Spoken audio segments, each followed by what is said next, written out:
Hello. Hello. We have 53 people now on board.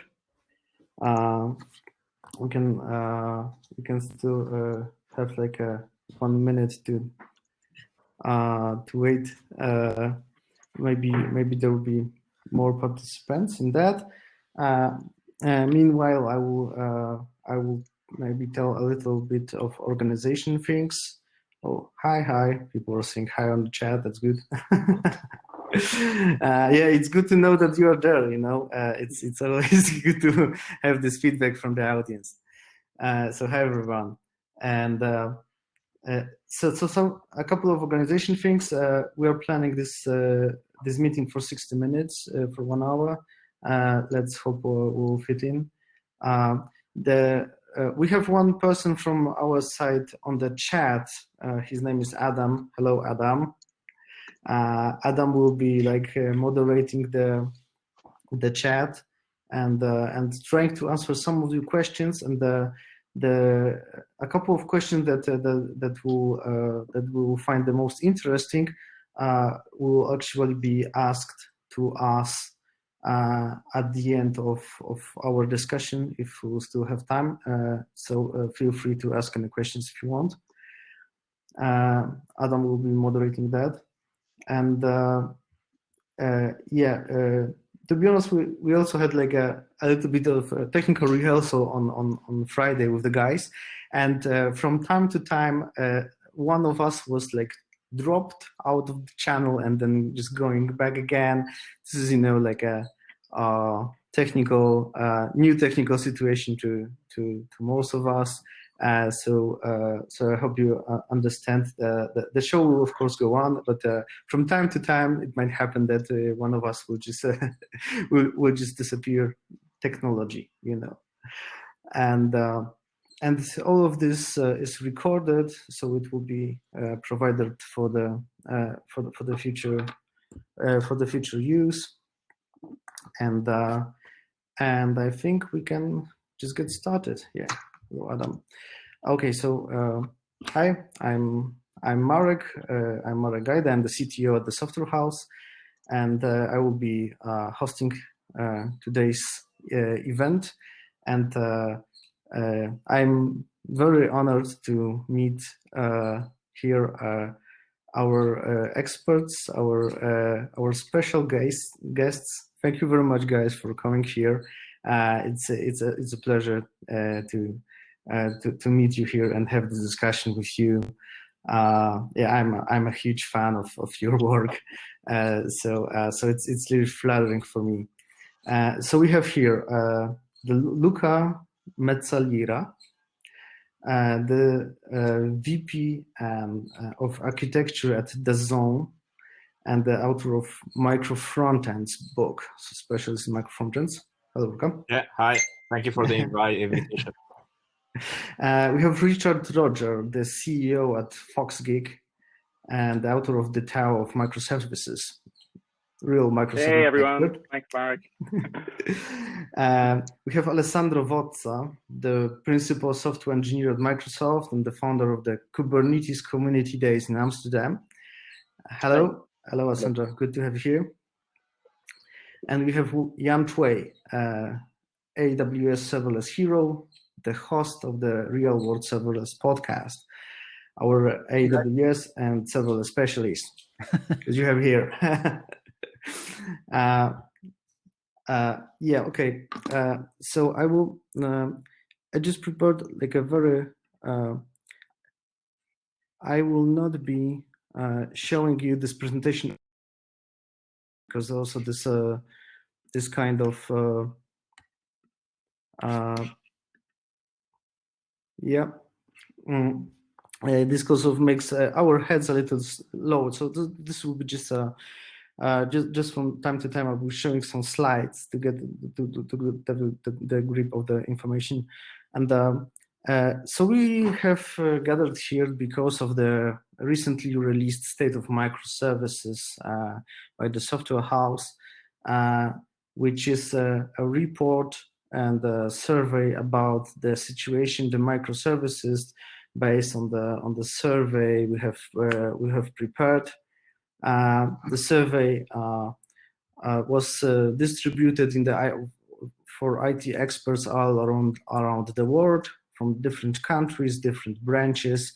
We had over 600 answers for that, and basically we are here to take some key findings out of this report and discuss them deeper. Okay, the first one I wanted to discuss with you is actually the results of each of the categories for a rating is kind of flattering for microservices. So everybody seems to be very, very happy in this report. You can see from this kind of diagrams that the average is like 3.9. Here the average of the average, so pretty high. You see that almost in any questions that we have asked, the score is pretty high. So my first question is this like finally this golden hammer of development, like this holy grail that everybody was looking for, that this is their architecture, and this is the final solution for everything? What do you think, Richard? Now that I've come off mute, I can talk. Yeah.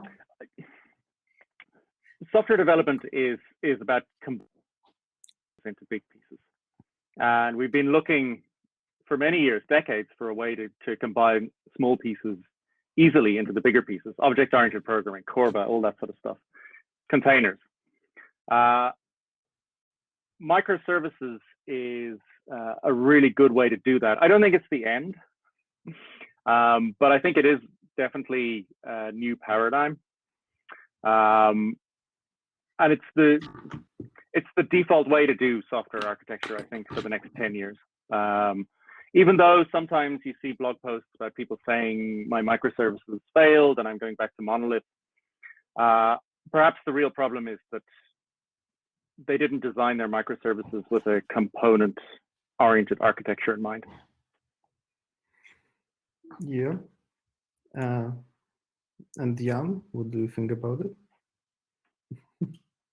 I definitely think microservices is a really good way to build systems. I think that's well, I mean, for sure it's not the only way. And if you've got small teams, maybe 1 or 2 engineers, maybe you don't need to build microservices to begin with. And if you've got very simple domains, maybe it's easier to go with a monolith, just get something going. And whether or not microservice is right for you depends on your requirement. And one of the things that I've heard a lot about, microservices is how you're gonna scale your system. I also don't think that's true. People have been able to scale the monoliths in the past, and if you don't know how to scale a monolith, you probably don't know how to scale a microservice either. That said, I do think microservice is a very good way to build systems, especially when you have to expand it and you have to hire more and more people to work on it. Certainly, it's my preferred way of doing things nowadays. But I don't think it will be the only way to do things. I don't think it would be either. Yeah, there is also this kind of new thing come along, at least for me new, because I was some time ago in the conference, and the new on the Node.js conference, and the new buzzword came to my head, which is the developers experience, DX. So actually the new approach that also like how developers have fun with working with a particular tool, and if they're enjoying it or not, and if those are there are lots of headaches there, or something like that inside, is actually pretty important as well, both for the developers but also for the business, because they are becoming less and less effective. They're just not enjoying working with the tool they have, right? So what about this? Let's talk about this developer's experience. What do you think about it, Luca? in the context of microservices? Yeah, this is like a I think the developer experience is a key part of embracing microservices, as well as for micro-frontends, the same thing. You cannot really think on not investing your time in creating a smooth and frictionless developer experience when you embrace those paradigms. The reality of the things is that often the companies that are moving back from microservices to Monolith are mitigating basically this investment that they didn't do properly, or they didn't want to see. And the reality of the things is, yes, it's a complex world, and it could create, let's say, quite a few fragmentation and silos. But that's the whole point of having teams that are dedicating only on the developer experience, for creating the bridges across teams, for creating the knowledge sharing, and making the environment productive, as you would be in a monolith architecture. Yeah. Okay, and that brings to also something. Well, speaking about the whole software development, which is like a dozen of years right now, there's like this new job position, which is Devops. Alessandro, what do you think about the Devops guys? Because I have heard a couple of times from the customers, like you need like a special guy just to like provide the environment. Cannot like developers do it by themselves? No, that's an anti-pattern in DevOps. It's definitely not the way you should go down these things. Calling yourself even a DevOps engineer, I think, is wrong and is frowned upon in the community. It's not a thing. It's not a role. It's not a title. It's not something you do. It's something. It is a way you think. For me, actually, DevOps is more of a work ethic. It's caring for whatever the guy next to the guy or the girl next to you does, and microservices are implemented much better in an environment that embraces this DevOps culture. That's it. That's the non plus ultra, the nirvana of microservices, where you can express this microservices also in the organizational structure of development teams, and they are organized around these DevOps principles of culture, monitoring, log monitoring, and continuous everything, continuous deployment, continuous integration. So one without the other is kind of a car with 3 cylinders, as we say in Italy. A car with 3 cylinders. It's nice. I have to remember that. Okay. And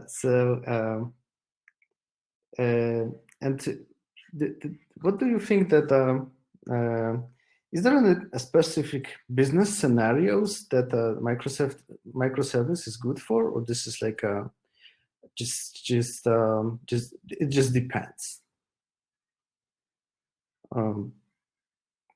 Anyway,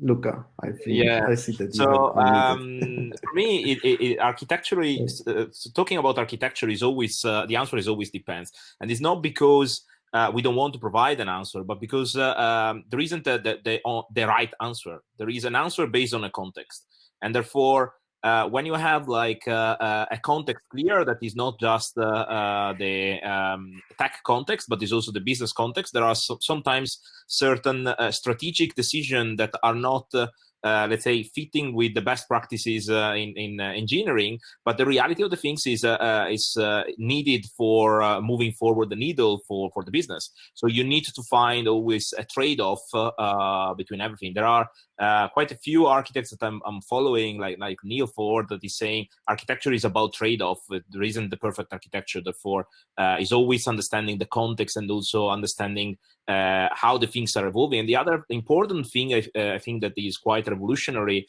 in the architecture world is that currently there isn't anymore the ivory tower where you define the architecture and then it remains with that for the entire life cycle of a project or a company. But you should have a modularity implicit that where basically where the microservices are coming in that will allow you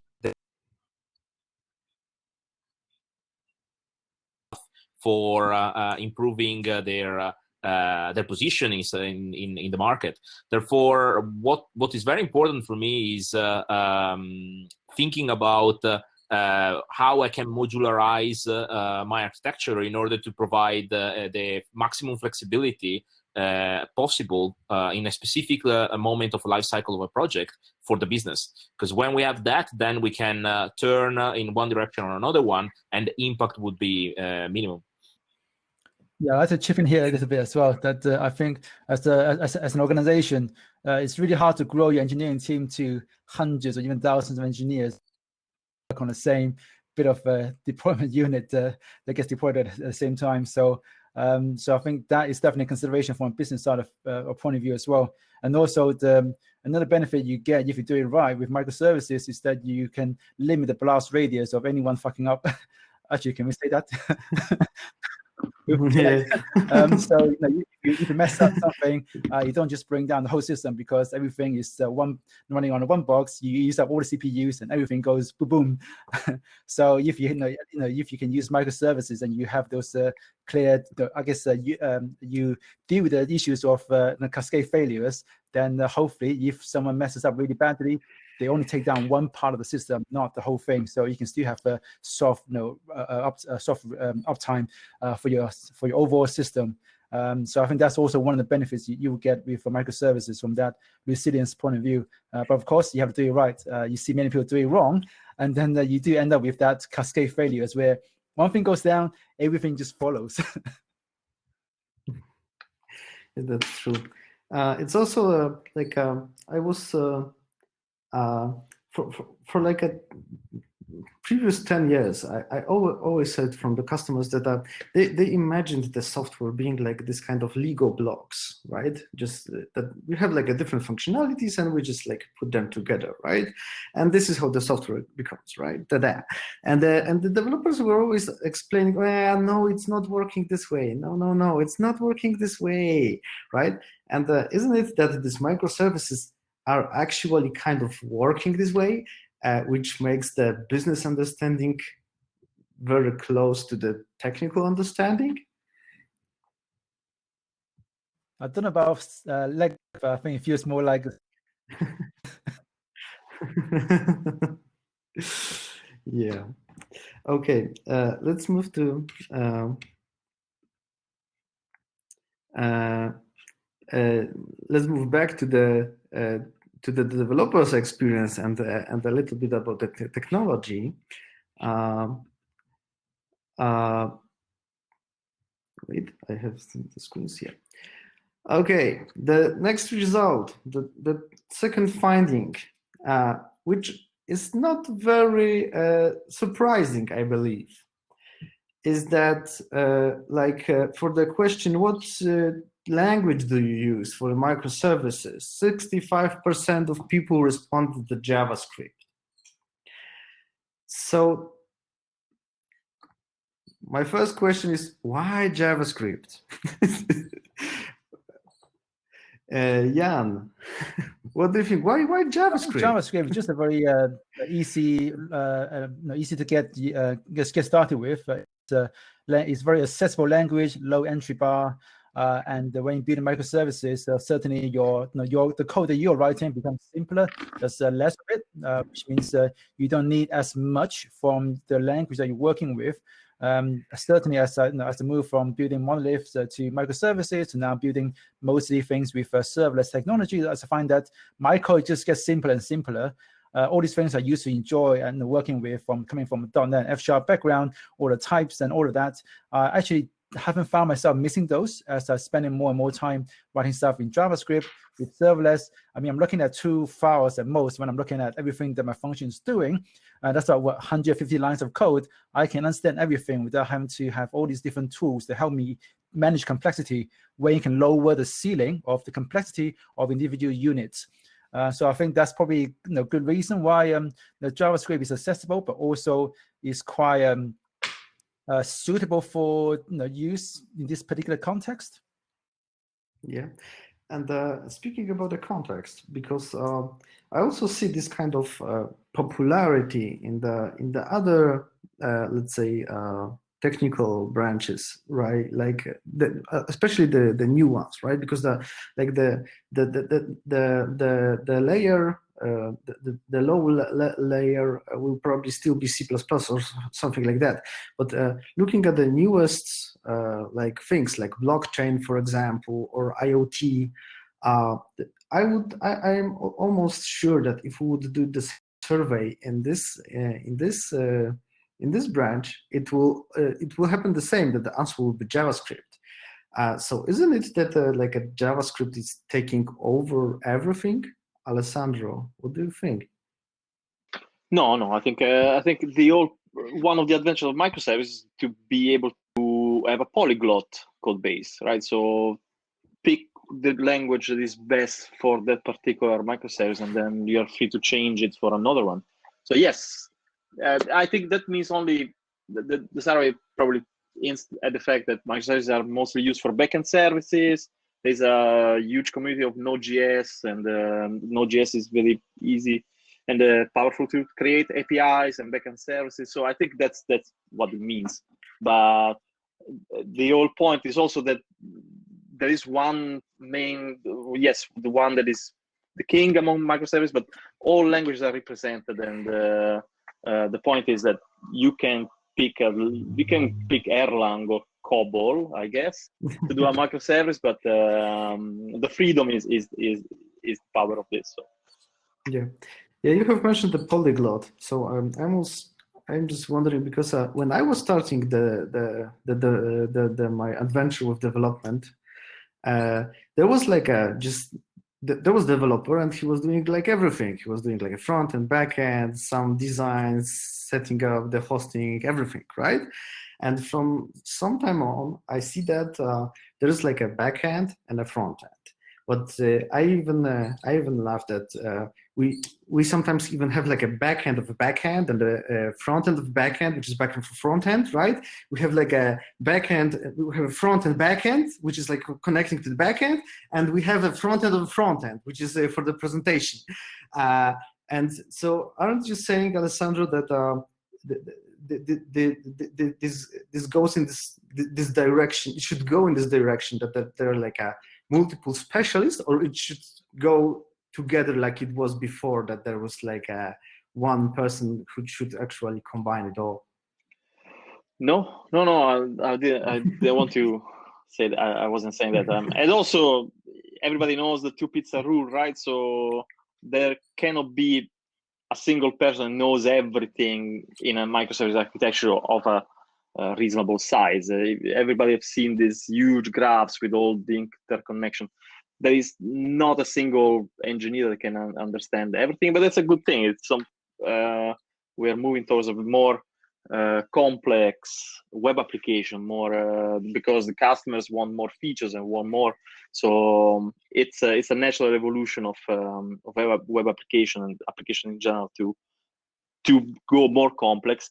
And microservice actually helps taming the complexity by distributing, by sharing some of this complexity among diverse teams and multiple teams. So I think I hope I answered the question. Yeah, it's what I say. Yeah, that's what I think. Thank you. And yes, you have also mentioned that the micro services are usually connected with backend, right? But JavaScript is also like is mainly obviously the language for front end, right? And we also have in the microservices something called the Micro-Frontend, which I'm very curious to ask Luca about, because he's a specialist in that. And but from our survey, it became that it's not so popular at the moment. Only 23% of our respondents say that they are using micro-frontends.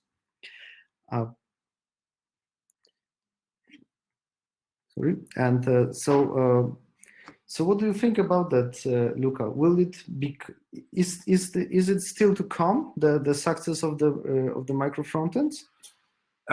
So micro-frontends it's not a new paradigm. It's around for roughly 5 years. I think the first time that I saw them was on a ThoughtWorks ThoughtWorks, for instance, in the Tech Radar last year, at the end of last year, said that he's suggested as adopt paradigm for front end. Obviously, I don't believe that it's going to solve all the problems of the world, but I think he's a really nice addition to server-side rendering and single-page applications.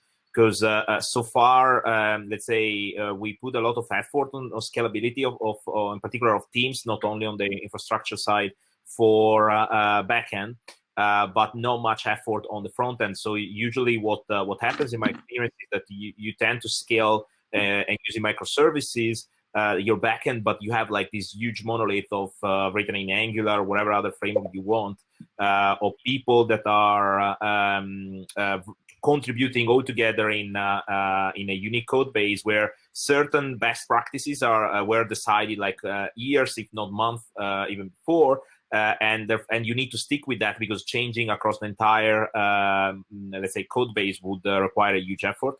Till the code base becomes unusable, and then there is a huge investment for the company. So in this case, with Micro-Frontends, you can basically apply the strangle pattern that is very well known and on the backend world, and slowly but steady replacing part of the application and create value for your business and for your users sooner than embracing a full-fledged rewrite of the application. I don't think it will never have like 100% of adoption, to be honest, because again, architecture is based on the context. But what I think is it's nice now to have this opportunity, and it's not, I think, well defined yet. I think that the shape of Micro-Frontends are not solid enough, like you may have with microservices. I think we are getting there. We are learning. We are sharing a lot. The community is pretty vibrant around the topic. But there is still work to do and effort around identifying the key things and the best practices and then the anti-patterns. Yeah. And Richard, I believe you had some experience with Micro-Frontends, if I'm right. Correct. What was your experience? Yeah, so our system, I'm currently one of the founders of a software service startup. It's a highly complex single-page application, multiple different types of users. So we have about 50 different mini apps in the system. It's a architecture. But the problem is, if you look at the standard approaches for Vue.js, Angular, React, Svelte, whatever, they assume a monolithic front end.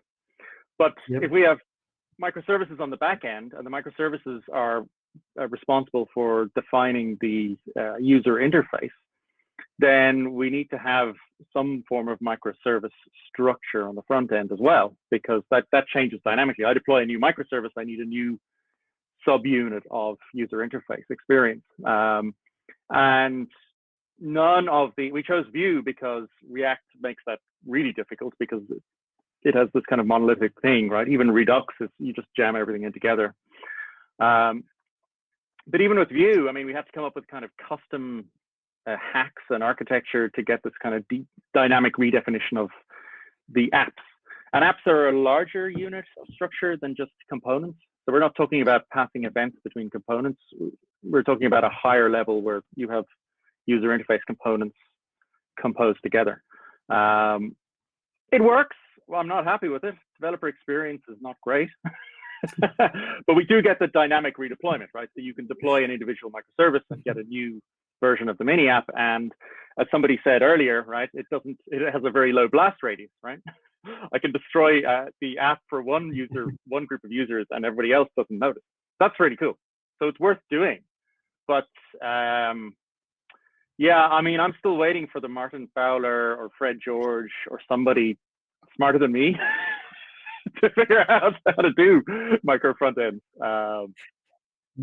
So it's good, but the DX is bad. Yeah. DX, yeah, that might be. Yeah, I believe that Spotify has this kind of failure once a time, that the search bar wasn't working for some time, but the rest was working completely fine because of the microservices. Yeah, but it was quite a good thing. I heard that most of the users didn't even realize that some of the functionalities are not working, right? Because they weren't even using that. Yeah. Okay, Luca, you want to add something on the micro-frontends? No, absolutely. I Richard, agree or? on the UX part that has to be improved, Yep. but it depends also how you approach that. Because what I describe in one of my blog posts is you can split micro-frontends vertically or horizontally. So when you compose multiple micro-frontends in the same view, I agree that currently there isn't a holy grail for solving that. But when you split micro-frontends looking at the business domain, so dividing in technically speaking multiple single-page application or single HTML views, that becomes easier. Because then you basically mimic the same experience that you have with a single page application, and you don't have runtime errors. You don't have all the complexity that you need to handle, in particular if you have spiky traffic or other stuff, and you have to compose everything together, or maybe one part is loaded, but the other part of the view is not loaded. So how do you handle that customer experience and so on? So there are complexity, I think, that has to be taken in consideration, and there are use cases that it's better to use, let's say, multiple micro-frontends in the same view, and that are use cases where you should avoid. And there are, for instance, Spotify moved away on this approach on the web implementation of their player, but not on the desktop implementation. Because the desktop implementation, everything is there. They load directly from the operating system, so the composition is really fast, and there isn't any potential feed that could go wrong apart from the API calls. But on the front end, they moved away because having multiple views and multiple dependencies has to be downloaded multiple times, create not a great user experience, and I agree with them in that case. But there are other situations with the same approach that make sense, in particular on B2B or desktop applications. Okay. The third finding I have, and this is like the most surprising for me, I believe, is this one. Basically, microservices are always very connected with the cloud, right? So it was some question about where do you actually host your microservices architecture, and the first result is not so surprising that this is AWS. But for me, at least, it is very surprising that the Google Cloud is on the fourth place, or even Azure and the Google Cloud together, as Jan also mentioned in the interview, in the report, they even don't sum up together to Amazon Web Services. And why is that? Why do you think this is this way, Jan? I think a lot of it is because we live in our own bubble. We live in the bubble of the cloud, all these modern technologies, and but if you look at actual IT spending, the IT spend for the private data centers is tens of billions of dollars. It's as big as the cloud spending altogether combined across all the different big cloud providers. So there is a massive market there of people that we just maybe don't read about that often, because they don't write blog posts about what they're doing. They don't go to conferences to talk about, hey, we just built a new app and we deployed it to John Road, our own data centers. But there is a massive market there, and the world's biggest enterprises, most of them are still private data centers. So when you think about it, maybe it's not quite surprising, but certainly me sitting in my cloud bubble for the last 10, 15 years is okay. Yeah, forgot about those guys. Yeah. So what are the main advantages of that? Because of AWS, because you also I cannot find it right now. Okay, it also says that, for example, AWS Lambdas are used much way often than the Google Cloud Functions, which are basically the same. It's far from the same. Because when you're talking about Lambda, it's not just a bit of code you run in the cloud. The computer and so on means almost nothing. Now, without all the event triggers, without all the different things you can access easily from your function means absolutely nothing. It's just there as a toy. right? Without all the triggers from API gateway, all the triggers from SNS, SQS, Kinesis, all these different things, your function is just nothing. It's something that you throw some code to do some calculations, maybe.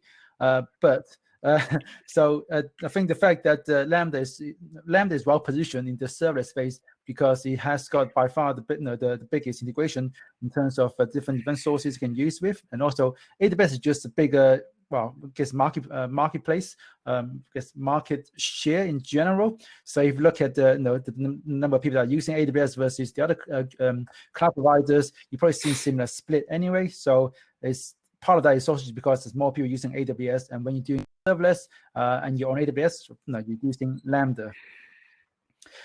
But I do also think that Azure is really well positioned to go after that particular market. I mean, I think Google's problem is it's not technical. I mean, they can by far build the best technical solution out there, but their problem is culture. They have, I mean, you hear this all the time that you talk to solution architects, try to get hold of the development team.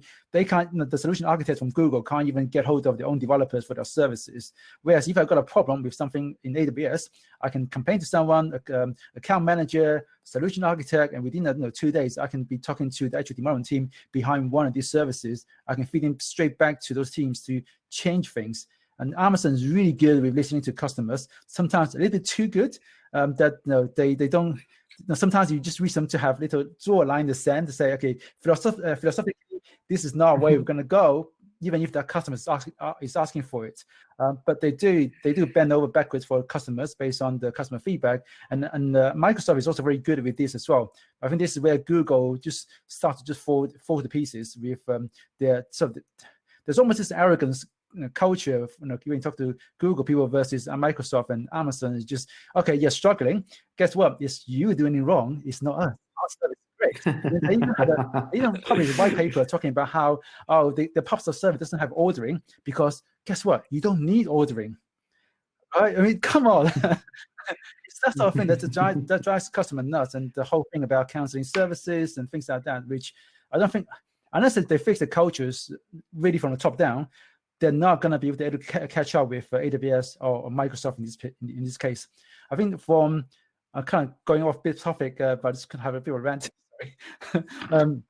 But I think one thing that Microsoft is lacking is something similar to your Amplify or your Firebase, something that targets, I guess, the kind of full stack or front-end focused teams that want to just focus on the user experience side of things, and just have something that really make it really easy for them to deploy something, run it in the Firebase functions, and then all the in and out of AWS and Azure functions and all the different backend stuff, and still be productive and not have to worry about, okay, we're going to deploy this thing and it's going to fall under when it's got 100 people on it.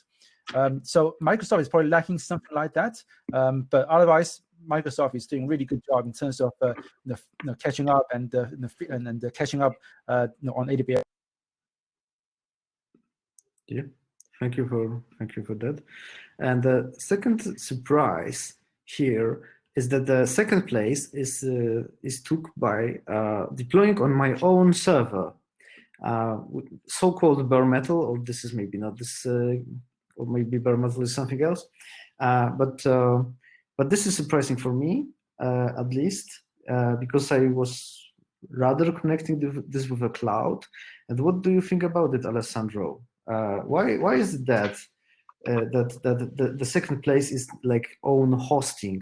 Isn't it about the costs of the cloud, or so it's probably all those people that they don't really get microservices, I suppose. The thing, so I just don't want to start a fight, but so the microservices. Let's do the fight. The thing is, Come like on. The cloud is the natural place for microservices. So unless all those people that run microservices on their own infrastructure runs in something like serverless frameworks on Kubernetes, which makes it a very nice, very cloud native background for developing microservices on any hardware, on any cloud. But if you're still doing it with VMs or still doing it with, as much as you can automate virtual machines or traditional servers or even bare metal, you're still missing out on the power of cloud native software development, which includes as a foundation the ideas of microservices. So, and what about the legal stuff? Because you know, the GDPR, for example, is the GDPR is not very friendly for a cloud. It's a misconception. I mean, most clouds, they do have pretty good GDPR approach. It can totally be compliant on any cloud out there. I'm working for one of the vendors, but any cloud out there, it's perfectly geared up for satisfying the most strict legal and compliance requirements. It's a cultural thing. It's getting there, and I think actually, since we are in these strange times of coronavirus, I think the move to the cloud is even accelerating. I think it's a process. It's not going to be all together go to the cloud. It's going to be piecemeal. But now the process is really unstoppable. And I think as you adopt microservices, you realize, yeah, traditional infrastructure doesn't cut it. So you start to look at cloud in a more favorable way. And we are there to wait for these customers and users. So I think it's a process, and that's why you see these people still deploying microservices on premise. Yeah, you know, we have in the software house one company that is working in the public sector in the education, and for example, the requirement from the government was that it has to stay in Poland, all the data, and they have to have 100% sure that all the data doesn't leave Poland at all, right? And they said that they would love to use AWS, but they just can't. So sometimes this is the situation, and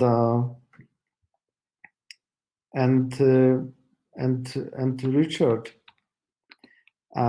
because we are also talked about the costs, and one of the costs of the microservices is basically the hosting, but I think that there are also some hidden costs about the whole microservices thing. And can you elaborate on that? Do you think that there's what's the most important cost here? And maybe I should put this question the other way: is it microservice development cheaper or more expensive than a normal development? Let's say normal development. It depends. It depends. So, from my personal experience running microservices projects over the last 5 to 6 years, and also then in my own company, it is less expensive once it's up and.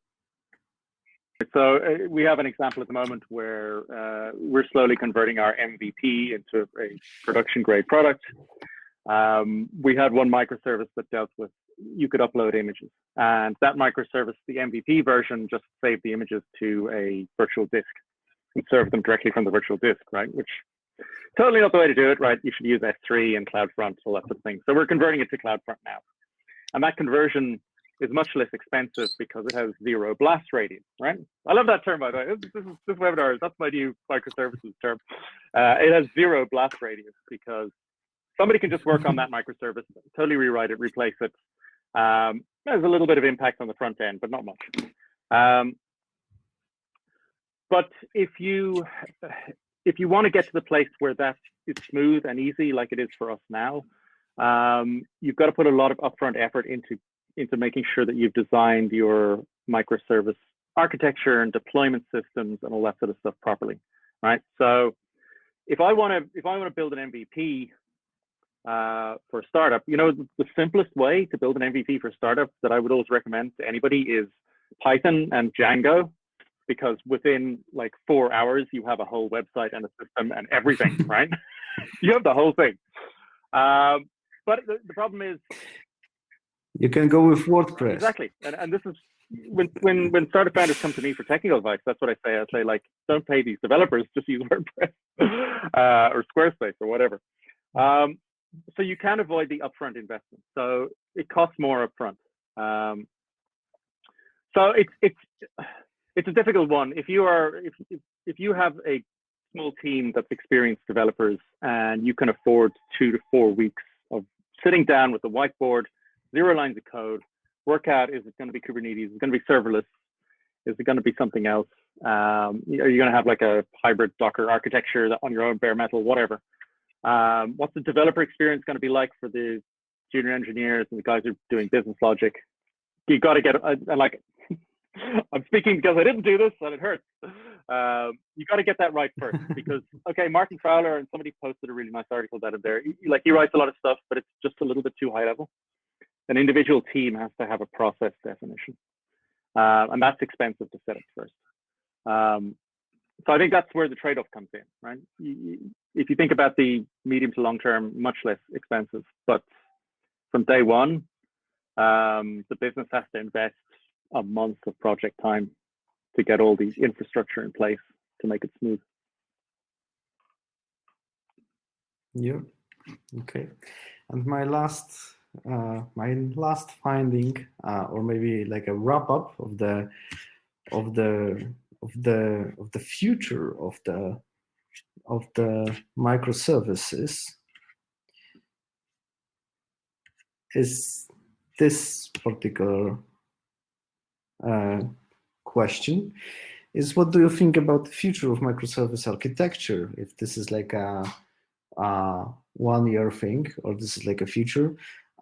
So it seems like the participants of the surveys were very optimistic. So there's like 36% of people said that this will be like an industry standard for the whole IT, and 50% said that it will stay with us, but maybe only for the complex systems. And what's your opinion about that, Luca? I think in the short term, I mean, up to 5 years, I would agree with the snapshot that was given from the thing. Obviously, there will be different way how it's going to evolve. There are already a couple of architectures that are that could change the way how we are dealing with microservices. I'm thinking about cell-based architecture, for instance, that is a slightly different flavors. Will force us to is more opinionated, if you want, compared to what you could have in microservices. I think there are also other. I think we are getting towards a future where the patterns will be more consolidated. And that for me is an interesting feature because then we can avoid to make all the mistakes that we learned in the past few years, and we can focus on delivering value. That is the whole point of writing code, because the reality of the things is we're not writing code for naive reasons, but we're writing code for generating value. Yeah, exactly. For art, you know. And therefore, if we can have a more secure path to follow, that will, I cannot say guarantee, let's say the result, because we are talking about an empiric word and not a scientific word. But if we can find a way to where the direction is going to be more practical and it could deliver value with more chances to deliver value, I think it would be great. And I think microservices will allow us to achieve that, and they are allowing us to achieve that. At the same time, I truly believe that are useful in certain companies more than others. Like Jan was saying at the beginning of the call, that if you are 2 developers and you're working on the first startup, probably you don't need microservices. And I fully agree with the vision. The reality of the things is you need to use the right architecture trade-off in the right point of your project or a company lifecycle. And therefore, you need to understand that part, and that would allow you to scale then correctly towards the goal that you want to achieve. Yeah. And Jan, what do you think about it? What's the future of microservices? I agree with Luca. It will be well. It's already widely adopted, and I don't think it's you're ever going to get to the point where there's only one way to do anything. That's just not how industry works. It just diverge and diverge. I mean, nowadays you still have COBOL, you still have Fortran running at the very core of probably every single banking system you've got in the world. So this thing just never go away. And also a lot of systems that's out there already, there's just no financial incentive to rewrite them. If they're already monoliths and it works fine for the last 15 years, what's the value in rewriting them just so that you can use microservices? So again, I think you'll be probably the standard way of we will do things going forward in 5 years' time, but I don't think you'll ever be the only way. Yep. And Alessandro, what advice would you give to like somebody new that says, okay, we want to do the project in microservice architecture? What would be your advice just to not have this kind of rude awakening after 3 months to say, well, this is shit, right? And so what would be your definitely advice? Do proper due diligence if they actually need microservices. So start nimble, start small, and build upon prior art, right? So look at the examples in the communities. Definitely go in the cloud. Definitely go to the Cloud Native Computing Foundation and see what is out there. But definitely use standard reusable pieces for your microservices. Don't try to reinvent the wheel because there's so much out there. You can like Richard said, you can just glue things together and they start to work and start do work for you. So that's it's always good to start with humbleness and with being an humble approach to software development. That helps every time, especially for a complex architecture like microservices. You really have to be careful what you adopt, because it's too easy to go into the technical complexity and then you can't really get out of there, and then you start blaming microservices, start blaming the cloud, but you haven't done your own work properly. Yeah. Or Google, blaming yes. Google. It's perfectly fine. It's always good to blame Google. Yeah, and I want to finish this this part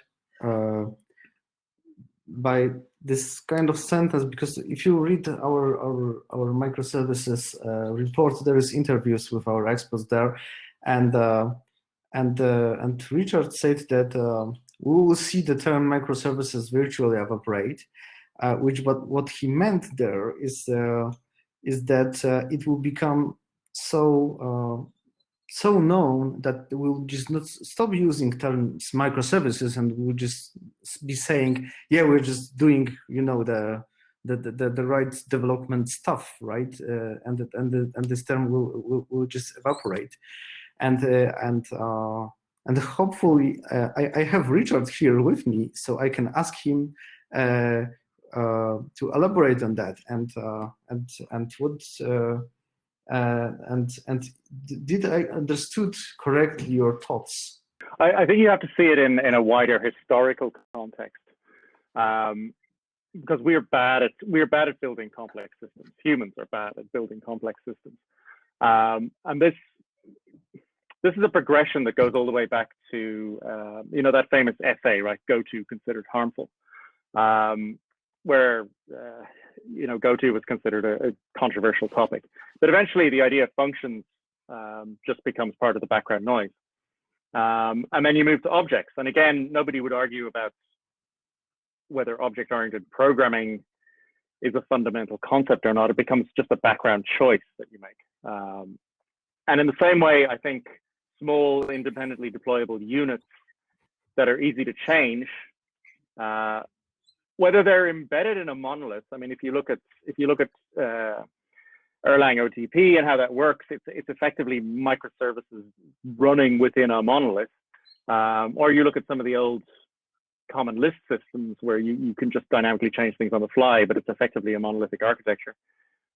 This idea that microservices or the service as a small independent unit is the right way to build software because it gives you a good component model I think just becomes part of the background noise, and all of these arguments and discussions just become standard practice trade-off decisions. Okay, thank you very much for that. Thank you very much for this discussion. We still have 6 minutes.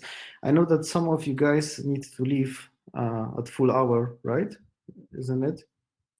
Because we have a couple of questions from the audience, so maybe let's just ask them. Let's start with them, because I believe Jan, you wanted to, you just needed to leave, right? I'm okay. I'm okay. On the full hour. You're okay. Okay. So I seen that you were almost answering the question about having too many microservices on the chat. So let's start with that. I would just paste that again on the chat so everybody sees that. The problem of having too many microservices Uber is the obvious example. How can we solve that I think issue? the problem is not having too many microservices. The problem is really how to really classify the problem. Is when I have many microservices, how do I debug problems? How do I monitor things? How do I do X, Y, and Z? Those are the things those are the problems that you want solutions for. And actually, if, for the Uber example, they actually build a lot of the technology that can make it easier for you to monitor, trace transactions, and debug problems, because those are real problems that people like Uber, Amazon, and anyone who's working, who's built a large-scale microservices have dealt with already in production, and they've had already found solutions to a lot of these problems. The solutions may not be perfect, but the solutions are already out there, and many of them are open source nowadays. If you look at a lot of the sort of tracing solutions out there, and I really love the stuff that the Netflix has done. They had this whole thing. It's called the intuition-driven development. Love the driven development, but they basically do a lot of tooling that make it really easy and intuitive for you to figure out where the traffic is going, where it's coming from, and when it's blowing up, where it's actually happening. They did a talk, I think maybe 2-3 years ago, that showed some of these tools, some of these visualization tools that they built, which is I can find a link, and I can find the link to the talk and then paste it in the chat. But yeah, it really depends on what is specifically the problem that you have when you have many microservices. Like Uber, mostly it's going to be around how do you trace transactions and debug problems. And there are known solutions out there with caveats and shortcomings, but there are solutions to those problems already. Okay. The second question. I also pasted in the chat. What are the most important roles in a team building project using microservices? Can it all be done within one Scrum team, having 2 pizza rule in mind? I should really keep up on these Italian sayings. Alessandro. The question I was trying to, I was chatting about Kubernetes on the chat. So. Okay, so maybe so yeah, I see that you are chatting about the Kubernetes. So let's leave you alone. Maybe so Luca, maybe you want to answer this question. Yeah. So I mean, it depends, right? So if you want to use microservices in a small team, personally, I wouldn't recommend that too often, because it's bringing in a lot of complexity that you need to aggregate. I don't think there is, in reality, a key role that would dramatically change the thing. I think it has to be a collaborative effort, because it has to be in between architecture, that is basically the bridge between business and techies, and it should own the big picture, and the principal or team leads and the developers as well, that are the business experts. So it cannot be just, in particular on something complex like this architecture, it cannot be just one person that brought and lead the things. I think it has to be collaborative, so many people could add their piece in order to be successful. I never seen, to be honest, a situation where one person decide everything on a complex system and everything will work perfectly, because it doesn't really exist. This kind of, I think we moved away from this paradigm several years ago. Now is more how architects and how the teams are collaborating together to form the picture and create a unique and consolidate view of a complex world. And then there are some responsibilities that are more delegated to architecture, others that are more delegated to the teams. But the reality of the things is one cannot live without the other one. So I would say that it has to be really a collaborative effort where everyone is humble and is helping each other for achieving the final scope of the vision. And in that case, then you can really succeed.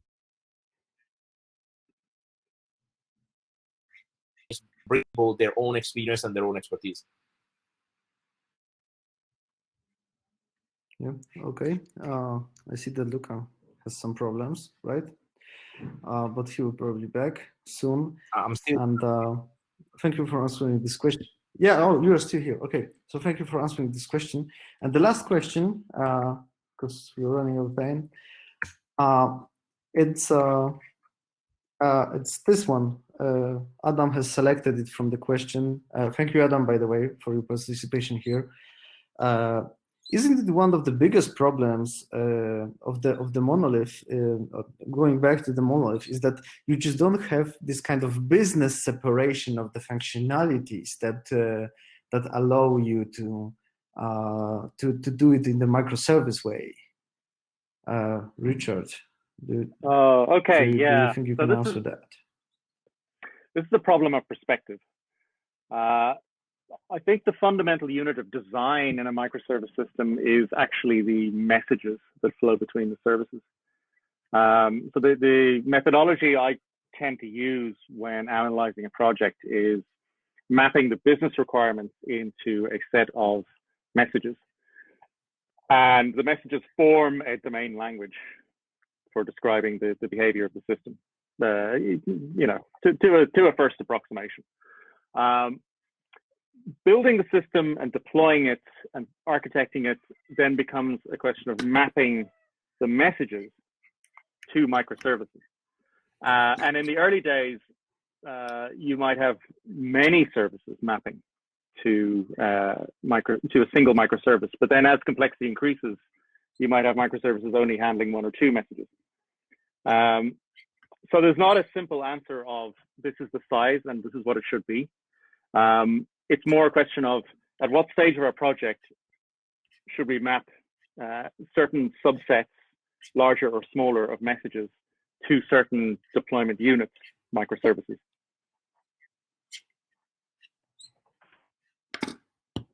Okay, thank you. Okay, there's 1 hour.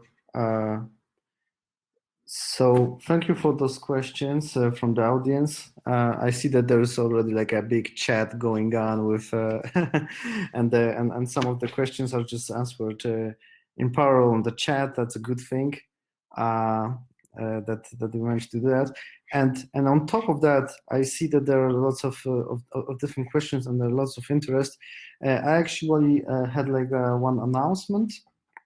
To make, we have started as the TSH the new project called the Software Architecture Consultations. I will put it into the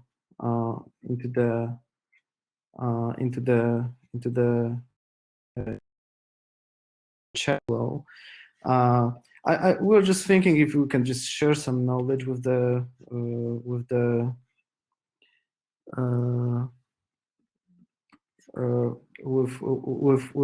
the rest. I see that the questions seem to be very interesting. So if you also want to talk with some of the people from the software house, you can book here like 1 hour consultation of the architecture, what to choose.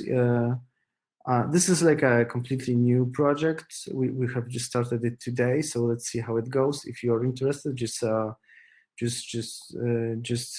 book it here, and maybe we'll be able to help you.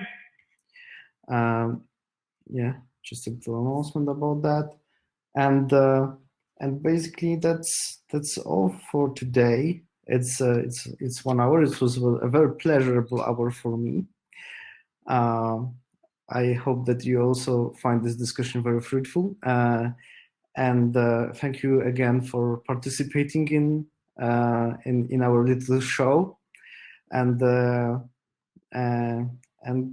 yeah, and thanks, and just see you around. Much, everybody. Awesome. You want to say Thank you. something? Thank you. Great. Thank you.